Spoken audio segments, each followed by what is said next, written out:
At ito na nga po mga kapwa kaguro, ating pag-usapan ngayon ng the Electronic Self-Assessment Tool o kilala sa tawag na ESAT. So, kung hindi nyo pa alam kung anong ESAT, ito ay kasama sa ating RPMS.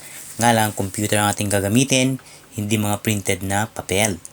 So, it says here, the ESAT is an electronic version of the SAT for RPMS. It is a self-assessment tool that helps teachers reflect on the different objectives related to their professional work. Okay. So, para sa ating mga teachers, may dalawa lang talaga tayong gagawin sa ESAT na ito, no? So, it says here, para sa teacher, opening of the ESAT, that's the first one. And the next one is answering of the ESAT. Then, pag nasagutan na nila yan, they're going to submit the file to their ICT personnel or school heads nang sa ganun ay magamit naman yung mga yan for the collection of data. Pero mamaya, we are going to elaborate yung dalawang steps na yan kasi medyo maraming steps actually yan, ano? Now, let's proceed. So, before we get into the bone of the discussion, well, let's talk about the requirements first for using the ESAT file. May mga requirements tayong kailangang i-satisfy nang sa ganun ay successful yung ating paggamit ng ESAT. Okay, so the first one is that you should be using Windows computer, running Windows 7, 8, 8.1, and Windows 10 operating system. So, ibig sabihin, pag gumamit ka ng ibang operating system kagaya ng Linux or MacBooks, there is a huge tendency that this will not work. The ESAT will not work. So, don't try to use them na. So, I will elaborate later kasi may mga teachers na hindi naman talaga techie, hindi sila familiar sa mga ganyan. So, later na lang. Next requirement is that you should be using the application Microsoft Office na maraming version yan, no? Microsoft is releasing versions every 3 years. Now, ang requirement sa ESAT is that you should be using Microsoft Office 2010, 2013, 2016, and 2019. The minimum is Microsoft Office 2010. Bakit? According to the seminar, may mga macros na may raran lang sa 2010 hanggang 2019. If we are going to go deeper, actually, yung versions kasi ng Office na yan, the explanation is that yung 2010, yan yung start ng Office na nakabase sa tinatawag na XML technology. Now, let's not go beyond that. Basta yun na yun. So, don't use Microsoft Office that is earlier than 2010. Actually, ang gagamitin lang natin na application ng Microsoft Office ay yung Microsoft Excel, yung green na pang spreadsheet na siya natin ginagamit din sa pag-compute ng grades ng ating mga bata. Okay, next requirement is that you should have a file archiver. Ano yung mga yan? So, yan yung nagko-compress ng mga files into a single file. Ang tawag ng iba dyan ay file compressors, no? But the right term is file archiver. Now, kilala rin yan sa tawag na zip files. Okay? So, mga sikat na file archiver apps ay WinZip, 7-Zip or 7Z, and WinRAR. WinRAR is the easiest and the most popular file archive. WinRAR is the most popular. Ano ba yan? WinRAR is the file archiver that is most popular to the population. No? I see na. Popular population. Sige na nga. Okay, so next, your DepEd email. Oy, bakit meron to? Makikita nyo kung anong gagawin natin dyan mamaya. Actually, this will be used for you to download the file directly from the shared folder from the Google Drive of the DepEd where they save the complete package of the RPMS tool. Okay, so let's talk crash course muna tayo, no? Kasi may mga teachers nga na hindi sila ganun ka-techy, hindi sila familiar. So, let's start with Windows computer, no? So, sabi ko kanina, you should be running Windows 7 hanggang 10. So, ito sila. This is how Windows 7 looks like. So if your computer looks like this, then very good. Then the next is Windows 8 or Windows 8.1. Ganito yung kanilang itsura. So the first time you start your computer at ganitong lumabas, that is Windows 8 or Windows 8.1. Pinagkaibahan lang nilang dalawa. Merong start button yung 8.1, yung Windows 8 wala. Okay, and the latest version of Windows is Windows 10. Yan. So if you're running these kinds of Windows, then you'll be fine. Next is the Microsoft Office.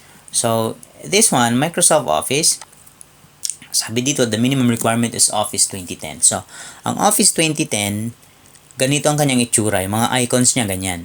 No?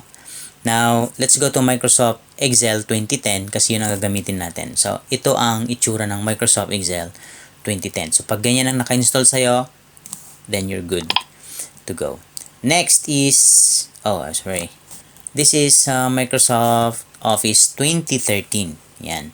Ganyan ang mga icons ng Microsoft Office 2013. Actually, from 2013 hanggang 2019, yan na yung mga icons niya. Pero ngayon, ginagawang bilog ng Microsoft, no? Okay, next, 2016. This is Microsoft Excel 2013 pala. Ganito ang kanyang itsura. Now, let's go to 2016. See? Halos the same ang icons, ano? So I will not elaborate more on that. This is Microsoft Office 2016. So ang pinagkaiba nila dun sa bandang taas, yung ribbon niya sa taas, yun ang colored. Sa 2013, dun sa baba, yung kanyang colored. See? Kita niyo yung pinagkaiba nila. Okay. Anyway, it's the same beast under the different shell. Okay, then this is the latest, Microsoft Office 2019. See, the icons are the same. Pero sabi ko nga kanina, ginagawa ng bilog yung icons niya. Para makita nyo kung ano yung pinagsasabi kong bilog.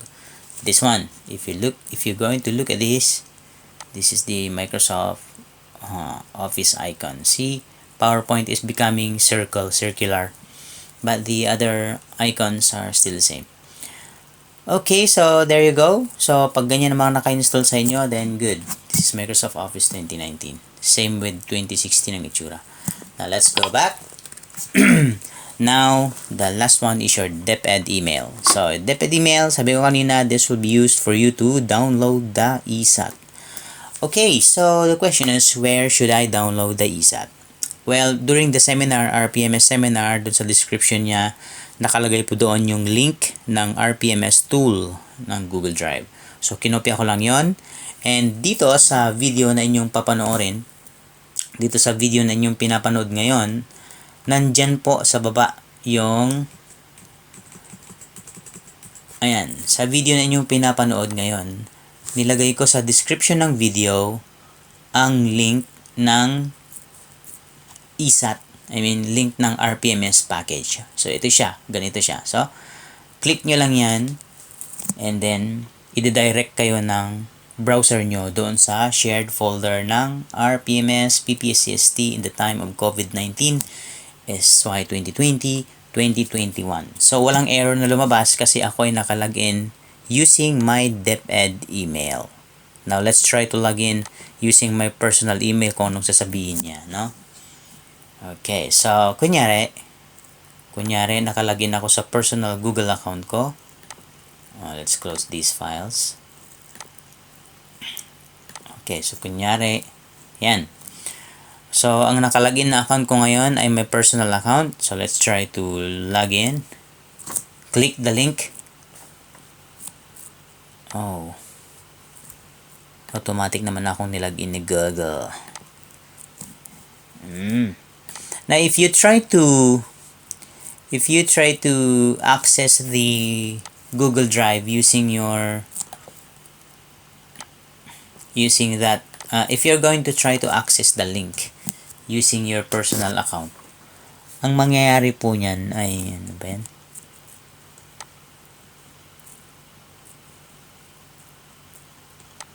Basta yun na yan. Okay, so, DepEd email, you, sabi naman niya. Wrong spelling, wrong grammar. Yan. Ba yan? Alright, so the last one is your DepEd email. So you are going to need this only to be able to download the ESAT form that is listed, or that I listed in the video description. This is the authentic link of the rpms ppcst. Ano ba yan? Delete. Okay, so your DepEd email is only used para may download mo ang ESAT package o ang RPMS package from the official DepEd Google Drive link. So this is it. Nandito sa ating video description. So pag click mo yan, automatic ipupunta ka na doon sa folder na yon ng rpms-ppst in the time of COVID-19 for school year 2020 and 2021. Now, if you notice here, sabi niya dito DepEd. Ibig sabihin ng nakalagin na account dito ay ang DepEd. Pag personal account mo ang nakalagay dyan or nakalagin sa Google, or hindi na walang account na nakalagin, ang mag-a-appear dyan ay sabihin niya kailangan mong humingi ng access. Alright. So, nandito na tayo sa folder ng RPMS PPST. So, punta tayo. Ito na yung mga complete package for the CO, for the RPMS PPST. So, nandito yung COT forms. Ayan, gusto nyo download lahat yan. Nandito rin yung other associated tools. Makikita nyo na rito yung ESAT. Ano pa yung makikita natin dito? RPMS support materials. So, there are things here. May mga videos pa dyan. May manual, resource package. Dami-dami dyan. And then, there's also supplemental document tools. So, nandito na. So, pretty much, ikaw na lang ang mag-explore. But, since our topic today is ESAT, let us go to other associated tools. So, punta tayo dito. Okay, if you see here, nandito yung ESAT, then meron din tayong EPCRF Development Plan, and then PMCF. So, dito tayo mag-concentrate sa ESAT. Now, these guys, you can click these all together, just like that, and right-click, and then click download. So, may download nyo na yan. See? So, click natin, download. Now, if you're going to click those together, remember to press the control key on your keyboard. Otherwise, they will not be downloaded together. No? Or, you can just go to ESAT here. Yan. So, you can just go to ESAT and choose the version that you need. So, dalawa kasi yan, no? Yung ESAT para sa teachers at yung ESAT para sa school heads or ICT coordinators. Now, so if you're going to open this one for teachers, ito na siya. Okay? Yung dalawang yan. Let's go back. If you're going to open this one, this is for the ICT and school heads. As of today, wala pang nakalagay dyan. So, wala pa yung version para sa ICT at saka sa school head. Now, let's go here. Balik tayo. Dito yung pang teacher. Okay? So, ang gagawin natin dito, just right-click this file and then go to download. Download it. And Google Drive will zip the file. Ibig sabihin, i-archive niya yan. Gagawin niya yung isang file and then pag ready na, like that, download ready. Ida-download na niya automatic yan. And there you see it. Okay, so saan niya ilalagay yan? Dinownload niya. Saan niya ilalagay? Siyempre, dun sa folder ng downloads. So, click this arrow here. And then, show in folder. Ayun na siya. Okay? So, you can choose to have the file remain there or pwede mo siyang ilipat.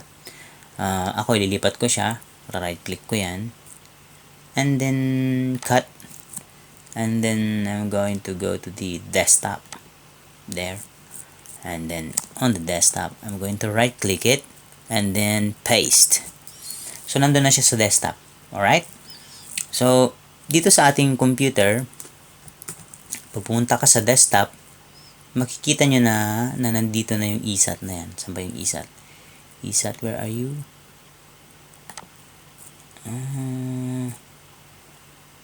Uh-oh. Where are you?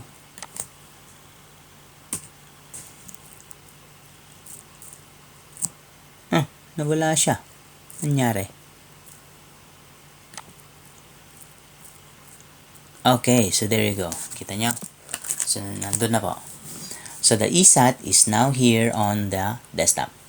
Ngayon, ang gagawin natin dito, hindi natin pwedeng magamit ito. Auto range. Alright, so, itong ESAT na ito, hindi naman natin to basta-basta magamit agad. So, if you notice, yung icon niya na yan ay icon ng file archiver. Kagaya ng diniscuss natin kanina, which was the file archiver na WinRAR. You see it? Now, the appearance of ESAT here on the desktop is the same as the one that you saw a while ago. Kasi ito, ang naka-install kasi sa aking computer na file archiver is WinRAR. So, for you to be able to follow this tutorial smoothly, I recommend na i-download ninyo ang WinRAR. So, search nyo lang ang WinRAR sa Google, lalabas na po yan.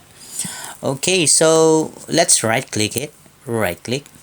And then, extract to ESAT collection file. Yan, extract. Click mo lang yan. Ang lalabas dyan ay folder. Ayan. Okay, so may lalabas na folder na kapangalan yan. See? Yan siya. Ayan. So, yan na siya. Now, this folder, you can now open. Double-click. Lalabas na yung file. Okay, so that's another folder. So, double-click it. At ang lalabas ay ito siya. Alright, so right-click again because this one is archive, no? Ngayon, pag gusto nyo mag-practice, I recommend na mag-create a copy. Mag-copy kayo, then save nyo sa ibang folder. Okay, so here's the manual na pwede mong sundin. Now, right-click this one because this is not yet ready. Extract. Yun na siya. Open.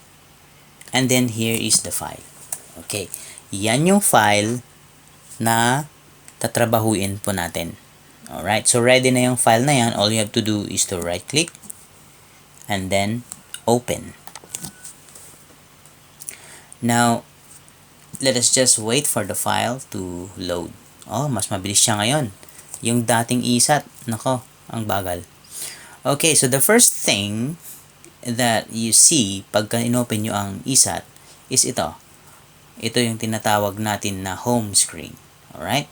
So, itong ribbon dito na yellow, may mga macros kasi sa file na ito. By default, dinidisable yan ng Microsoft Excel. Kaya lumalabas itong yellow ribbon na ito. So, according to the instruction, we have to enable the content. Pag hindi mo ginawa yan, the macros will not run. So, masasayang lang yung pagod pag hindi mo ni-run. Okay, so you can read the introduction and then if you're done, click start. Okay, so we have here the privacy notice. You have to grant ESAT a permission to collect your personal information in accordance with the Data Privacy Act of 2012. Ngayon, anong mangyari pag hindi mo ito in-agree, hindi ka agree or you disagreed, no? Pag nag-disagree ka, babalik ka doon sa home screen. Kunyari, mag-disagree tayo. Mwapak. See? Bumalik ka dyan. So, since you disagreed, ayaw mo na ibigay yung personal information mo, syempre, you could not proceed. Now, if you're going to agree, then you can proceed. So, let's click agree. There it is. So, yan na. So, yan na yung pagkadami-daming mga questions, na. Alright. So, ang instruction dito is that pag blanco na ganyan, pwede kang mag-type. Okay? Ngayon, kapag ka merong drop-down arrow daw na ganyan, wag ka na daw mag-type. Just click the drop-down arrow and select the option that best suits you. Yun lang naman. Okay, so let's try this one. Now, this one is only for tutorial purposes. So, the information here are not valid. Okay, let's write our name. Let's say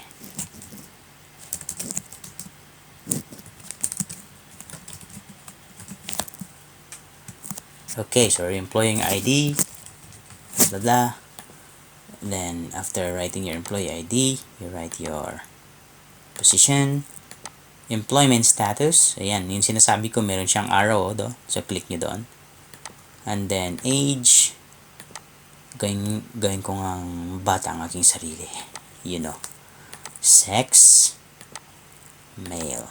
Alright. Number of years teaching, let's say 4 to 10. Highest degree obtained, let's say doctorate degree. And degree obtained, please specify. Let's say Doctor of Philosophy.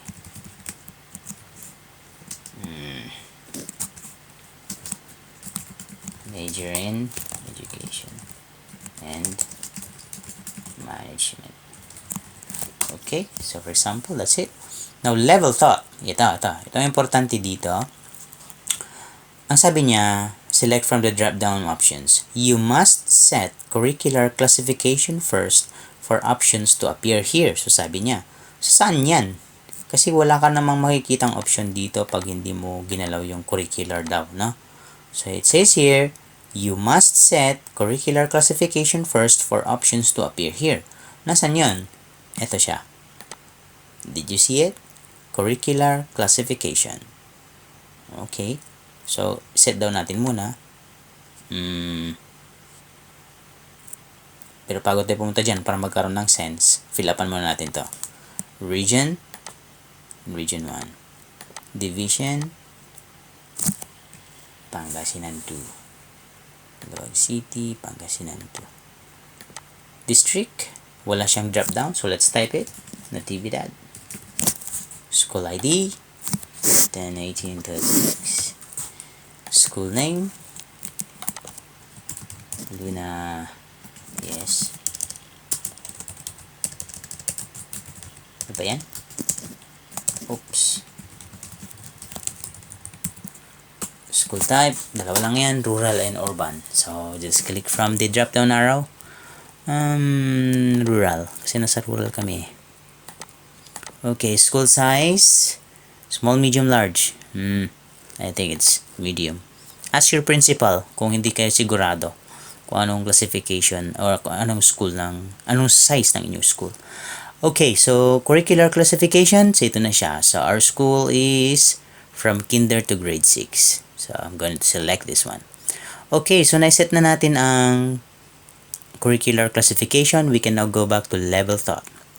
Meron na dapat laman yan. Level thought, elementary. O, diba? Grade level thought, grade 6. Okay, so we are done with the first row. I mean row, not raw.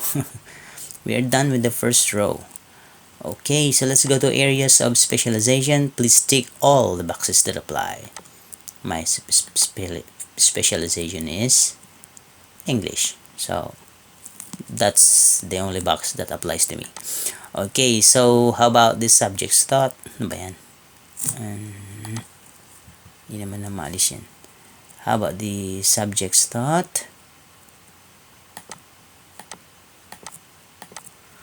Okay, the subject's thought, we have, I teach Filipino, English, Mathematics, Science, Arnim Panlipunan, Edukasyon sa Pagpakatao. I also teach MAPE, TLA, EPP, and that's it.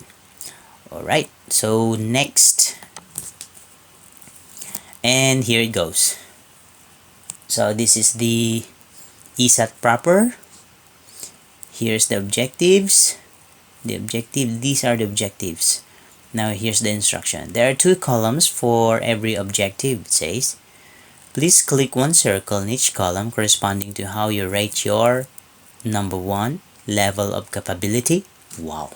And number 2, priority for development for each of the objective. Okay. Alright, so let's start.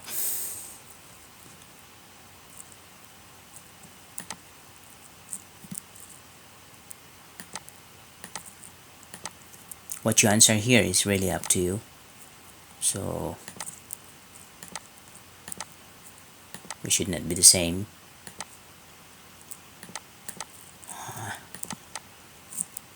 Walang ko kontra kasi ano eh, kunyari lang naman to.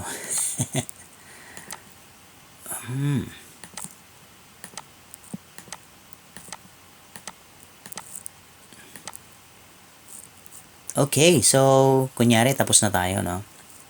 Now let's click next. If you want to add more comments, you can double click this area and write your comment.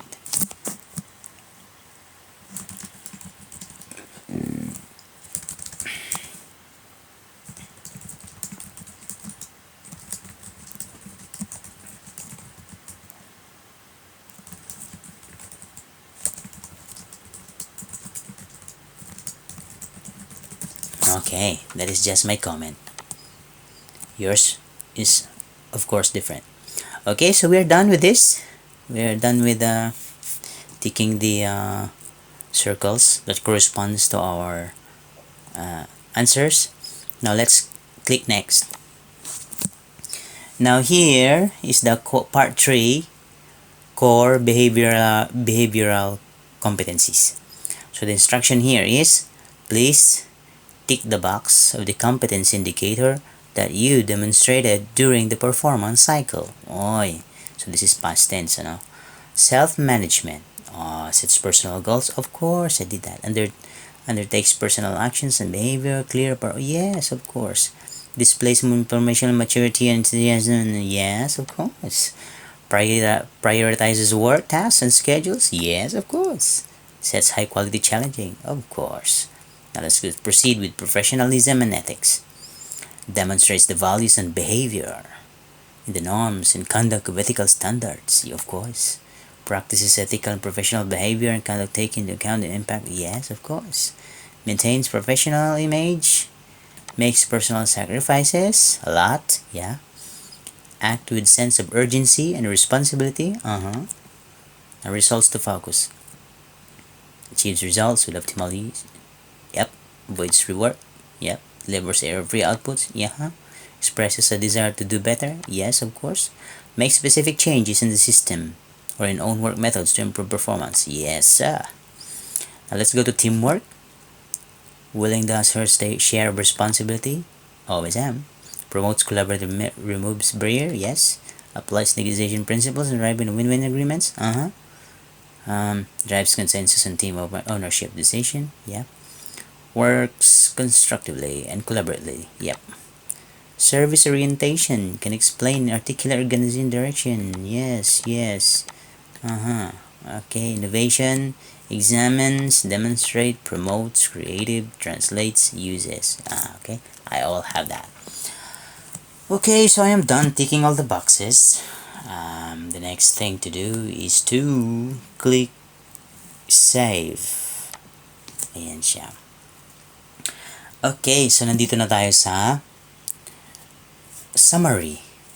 They call this summary, no? Now, after this page, tapos na tayo. Now, we have 2 more tasks to do here. The first task is to print this document. Or, the second one is finish. Now, this is the only moment na pwede nyong i-print yung sinagot nyo sa ESAT. Okay? Pag nakalabas na kayo sa moment na to, na may print, wala na. Kasi maglalak na yung file ninyo. I'm not really sure, but that was the orientation last year, no? So, try natin mamaya i-open kung pwede tayo mag-print. Anyway, if you want to print this file, you click this. Ang problema nga lang dito sa option na ito, gagamitin niya po yung latest working printer na nakakabit sa inyong laptop. So, just like that. Trinay kong i-click yung print, pero hindi siya nag-print kasi naka-disconnect ngayon ang printer. So, before you click the print, it is very advisable for you to connect your printer to your laptop and then power it on. Ngayon, sabi dito sa sa dialog box kasi wala nga akong printer ngayon, hindi naka-connect. Sabi niya, if the print button did not work, you may manually print this page by pressing Ctrl P on your keyboard. Okay, so we can Ctrl P it. It did. Yeah, that's it. Or pwede rin punta kayo sa file and then click print. And then lalabas na yung mga printer mo dyan. So I don't have a printer now that is active. What I'm going to do is I am going to save this one as a PDF.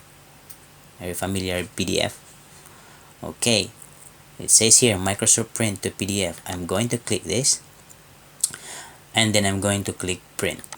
Now what will happen is that Microsoft Excel will print this one into a PDF file instead of printing it to a physical printer. Okay, so nandito na tayo. File name. Sabi niya, save as. Okay, lagay ko sa desktop. And then lalagay ko dito sa ESAT. And then I'm going to write the name. Okay, I'm going to write my ESAT output.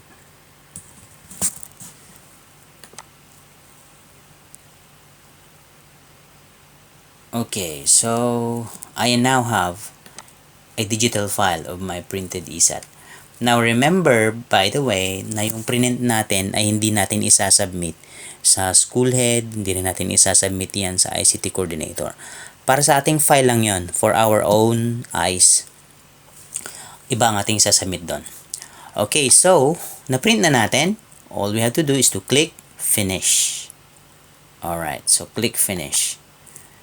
Now, before you finish this session, you must think of your own password that you can easily remember. So this password will be used later on to unlock this file for viewing your result. Wala na siyang editing, viewing na lang. So I'm going to put password.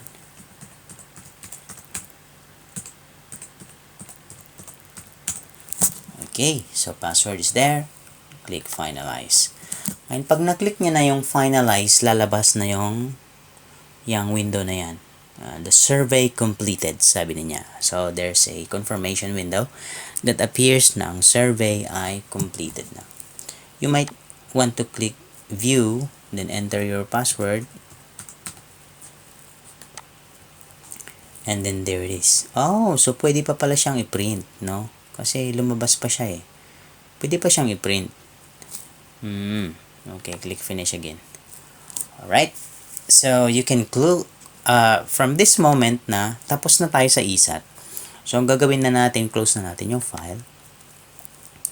And then this file na binuksan natin kanina at in-enter natin is papalitan natin ng file name.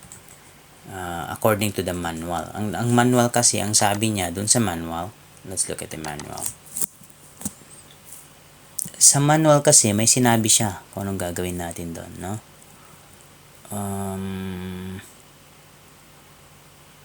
Saan na ba yan? Where is it? May format kasi yan. Ito siya. Alat na mga pinagsasabi natin kanina, nasa manual naman eh. Alright. Ayan. So, at the end of it, sabi niya,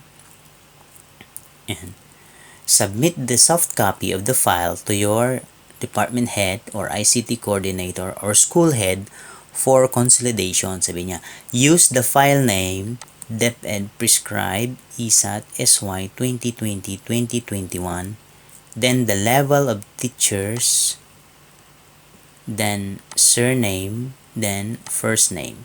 Yun yung example niya, junior high school, GHS, then Rizal, then Jose. Yan yung Rizal, yun yung kanyang surname, yung Jose, first name niya. GHS, that is the teacher's level. Okay? So, sa atin lang ay elementary, high school, junior high school, senior high school. Yun lang siya. So, I'm going to edit now my ESAT file. I-edit ko na ngayon ang aking ESAT file. Right-click, rename, and then I'm going to type dash, and then LM, and then my last name, my first name. Okay, and click enter. So, we are officially done. Tapos na po tayo. Ang gagawin na lang natin dyan, i-right click yan, and then save, copy natin, then lagay natin sa USB, and then isubmit na natin sa ating ICT coordinator, sa ating department head, kung kayo ay nasa high school, or kung kayo ay malaking school, meron kayong department head, or submit that to your school head. Si school head na at saka si ICT coordinator ang bahala dyan. So, gagamitin naman nila yan para sa kanilang sariling ESAT program. At yun yung ESAT consolidation program, no? Na hindi pa nga available as of the time of making this tutorial. Okay, so I hope you have learned something from me today. It's already 2 a.m. in the morning. I have to sleep. So if this video has helped you a lot, may I request for you to please hit subscribe and hit the thumbs up button if you like this video. You may also want to share this one, and if you're not yet a subscriber to my channel, please subscribe. It will be very much appreciated. Okay, thank you again and see you soon.